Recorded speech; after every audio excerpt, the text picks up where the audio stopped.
Hey everybody, this is Chris Petrocchi from Aki Visual Art Academy, and today I want to talk to you about robot head design.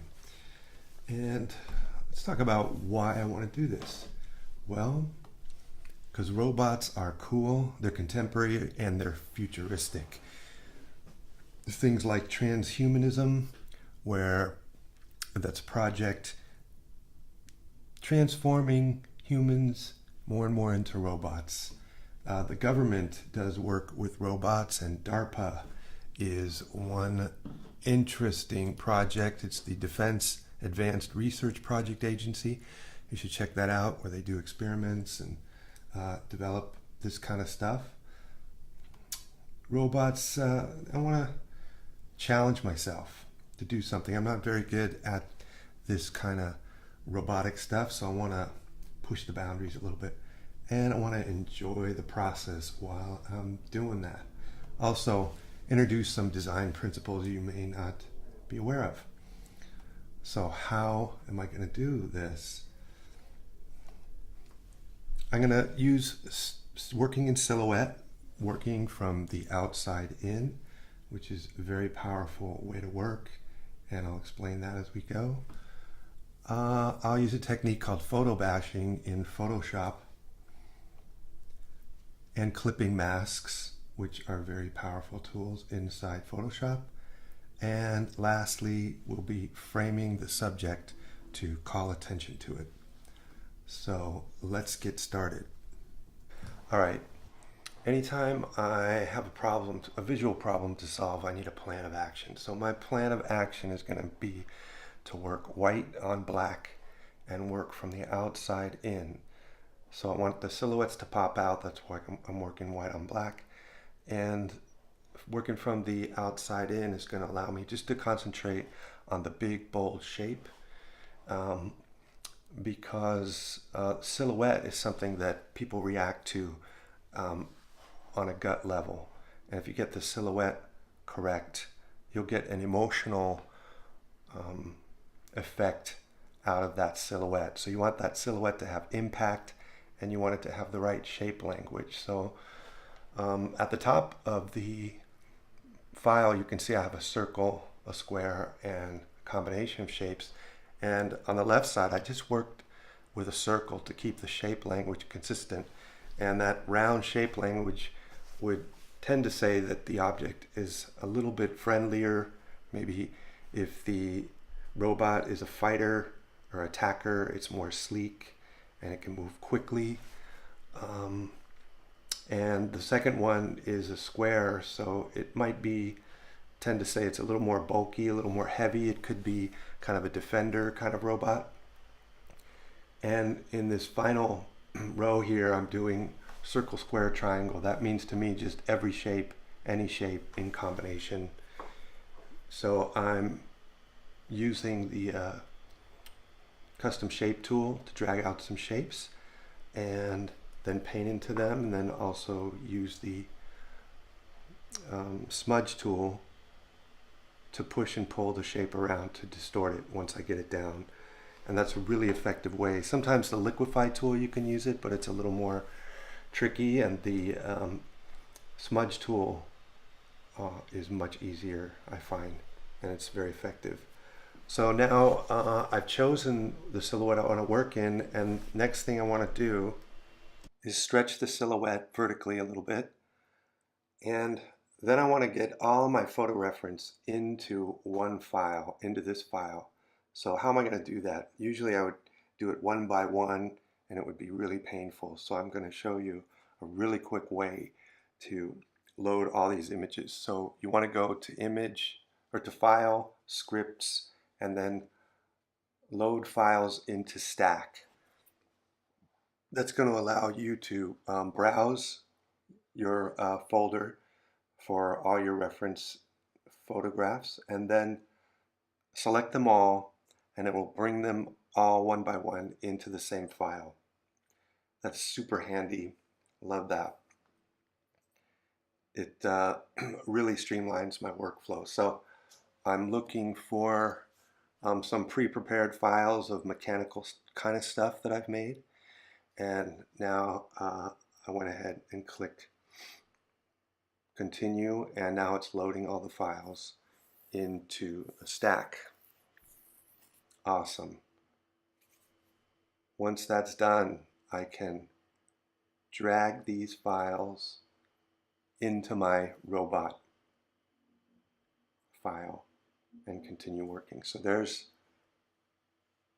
this new file with all the reference images, and I'm going to go ahead and kind of search for the ones I want to use and maybe resize them a little bit. And then once I get them into the robot file, I'm going to start using the clipping mask, which is another awesome tool.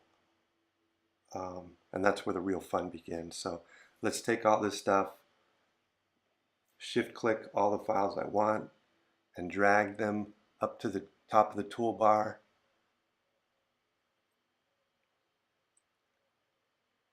Almost ready to do that. Click them up to the top of the toolbar to the file I want, and then drag them down into the canvas. And I can resize and then continue on. I'll probably take some of the white out of the files as I go, but now they're just a big messy stack, and that's what I'm looking for. And I'll turn them off and work one by one, and use the clipping mask tool to my advantage by clipping the photo to the robot silhouette below it, and it will the robot silhouette will be the masking agent, as you can see here. I'm working sped up again. As I clip each of the reference files, it conforms it to that silhouette shape.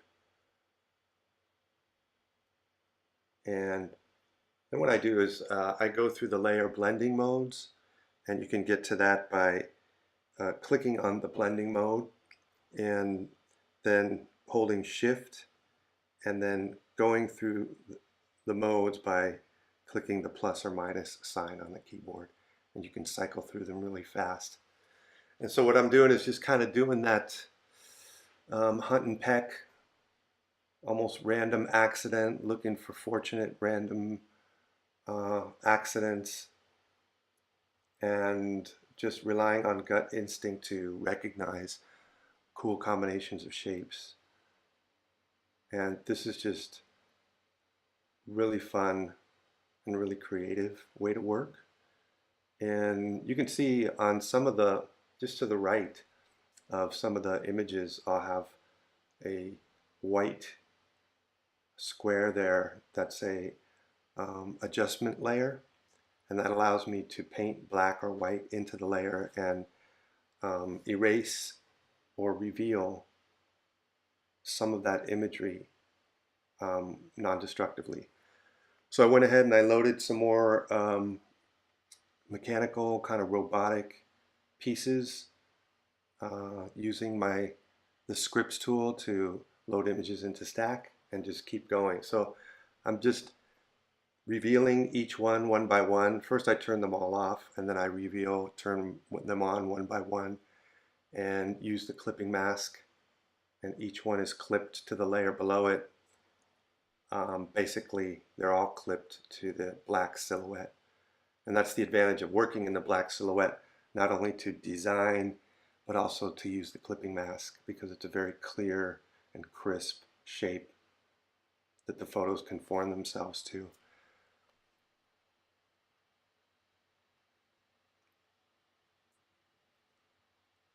So I just basically use the transform tool to warp it, to scale it, to rotate it, and position the reference where I want, and hopefully come upon something that if my gut reaction is that's awesome, it's way cool, then I go with it. If it's not, I just keep moving and changing it. Just trust your gut instincts on this.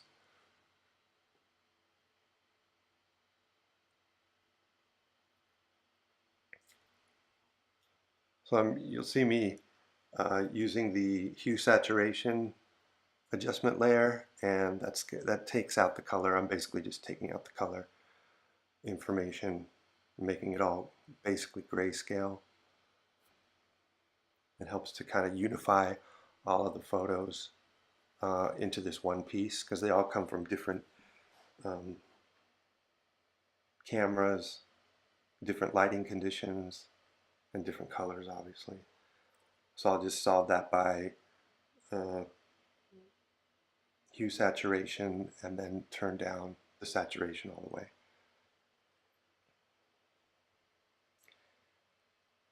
So in the beginning with the silhouette, I was layer caking. That is, I was looking for big, medium, and small shapes in combination and restricting myself to that idea. When I do that, I find that my designs are a lot more aesthetically pleasing. They hold together, they look coherent, and they don't have this sort of overwhelming number of shapes everywhere that uh, makes the viewer confused and they don't really know where to look. So I followed that kind of a design idea. And then in this stage, I'm looking to also do something called counter change, which I will have something dark against something light against something dark, alternating like that. It could be alternating value, or it could be alternating material. So I could do it with plastic, leather, metal, and recycle that plastic, leather, metal. Or it could be, the material alternations along with value. And that really is like eye candy for the viewer. They love that stuff. It just makes it's very interesting. So now I'm using the smudge tool again with a square brush to kind of modify the edges a little bit and some of the silhouette to see if I can um, find something better than what I had. And then I'm doing kind of a um, using a color in a certain area to draw your attention there. So I'll use maybe like a pure bright color so that it stands out.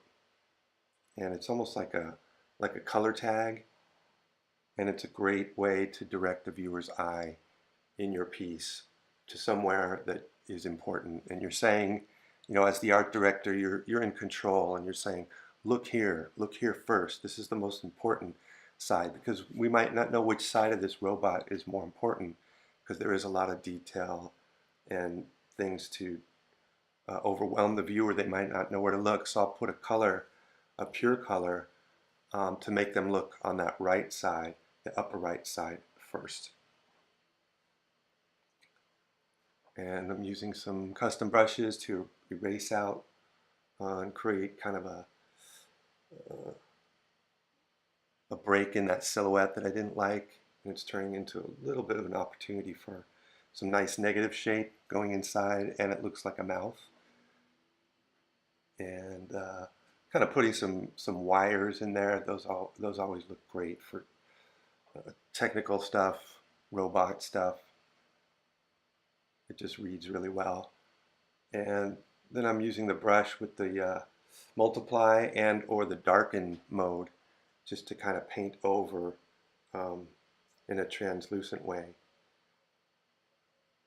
And then I'm using a gradient map to go ahead and kind of like start to frame the object in the page. I want to further direct the viewer's eye and control and fine tune it using gradations. That is a really powerful way without details without really drawing, just using some gradations or the gradient map tool to kind of subtly put some light and some drama into the image, into the character, or even the background. I use the same idea with backgrounds.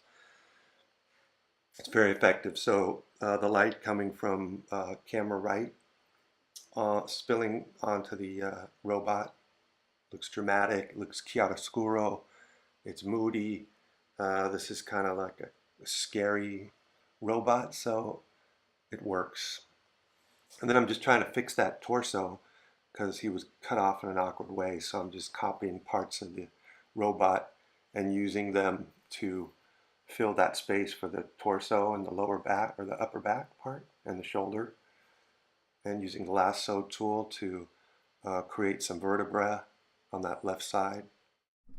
Okay, and then once that's finished, I'm going to go ahead and stretch it vertically a little bit more, kind of like that proportion seems more pleasing to me. And then I'm going to go into the camera raw filter. So I go filter, camera raw, and then I can take advantage of some of these awesome tools in here. And so I can add some effects. If you go over to the FX tab, I can add grain. I can choose the amount of grain, the size of the grain, and that kind of unifies everything and makes it look a little bit more painterly. And then I can go into the basic tools palette and affect the temperature, the exposure, contrast, highlights, shadows, whites. I have full control. Even over the color here, I can pump up the reds, oranges, and yellows a bit to make that color sing out a little bit more, give it a little bit more punch. It's awesome to be able to come out of Photoshop into the camera raw filter. I love that. And there's things in there that are a little bit easier to do than just if I'm staying in Photoshop. I have more control that way. And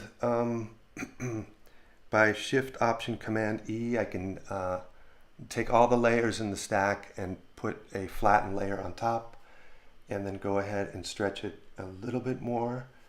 And I'd say we're looking good, and I'm going to call this done. So thanks so much for watching. Take care. We'll see you next time.